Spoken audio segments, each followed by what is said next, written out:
ಅದರ ಅಂಚಿನಲ್ಲಿ ವಾಸಿಸುತ್ತಿರುವ ಪರಿಶಿಷ್ಟ ಪಂಗಡದ 12 ಬುಡಕಟ್ಟು ಸಮುದಾಯಗಳಾದ 47,859 ಕುಟುಂಬಗಳಿಗೆ ಪೌಷ್ಟಿಕ ಆಹಾರ ಯೋಜನೆಯಡಿ 120 ಕೋಟಿ ರು ವೆಚ್ಚದಲ್ಲಿ ಪೌಷ್ಟಿಕ ಆಹಾರ ಕಿಟ್ಗಳನ್ನು ಒದಗಿಸಲಾಗುತ್ತಿದೆ. ಬುಡಕಟ್ಟು ಜನಾಂಗದ ಶೈಕ್ಷಣಿಕ ಉದ್ದೇಶಕ್ಕಾಗಿ ಸ್ಥಾಪಿಸಲಾಗಿರುವ 78 ಬುಡಕಟ್ಟು ವಸತಿ ಶಾಲೆಗಳಲ್ಲಿ 2025-26ನೇ ಸಾಲಿನಿಂದ 7ನೇ ತರಗತಿಯನ್ನು ಪ್ರಾರಂಭಿಸಲಾಗುವುದು. ಚಾಮರಾಜನಗರ, ಮೈಸೂರು ಮತ್ತು ಕೊಡಗು ಜಿಲ್ಲೆಗಳಿಂದ 5 ವಸತಿ ಶಾಲೆಗಳನ್ನು 12ನೇ ತರಗತಿಯವರೆಗೆ ಮೇಲ್ದರ್ಜೆಗೆ ಏರಿಸಲಾಗುವುದು.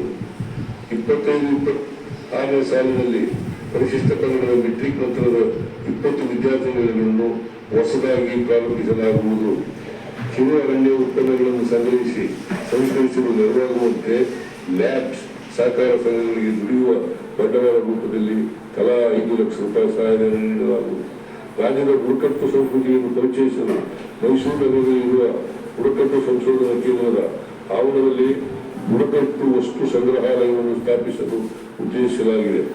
ಅರಣ್ಯ ಬೆಂಚಿನ ಹಾಡಿಗಳಲ್ಲಿ ವಾಸ ಮಾಡುತ್ತಿರುವ ಸೋಲಿಗ, ಅಲಸರು, ಜೇನುಕುರುವ, ಗರುಡರು, ಸಿದ್ದಿ, ಕುಡಿಯ, ಮಲೆ ಕುಡಿಯ, ಕಾಡು ಕುರುವ, ಇರುಳಿಗ, ಕೊರಗ, ಬೆಟ್ಟ ಕುರುವ, ಎರವ, ಪಣಿಯಲ್ ಇತ್ಯಾದಿ ಪರಿಶಿಷ್ಟ ಪಂಗಡಗಳ ಬುಡಕಟ್ಟುಗಳ ಜನಾಂಗಗಳಿಗೆ ಮೂಲ ಸೌಕರ್ಯಗಳನ್ನು ಒದಗಿಸಲು 200 ಕೋಟಿ ರು ಅನುದಾನ ಒದಗಿಸಲಾಗುವುದು.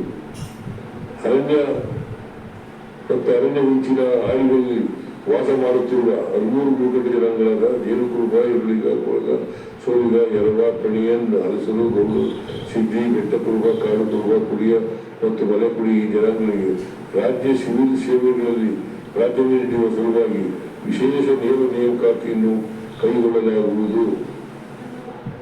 ಹಿಂದುಳಿದ ವರ್ಗಗಳ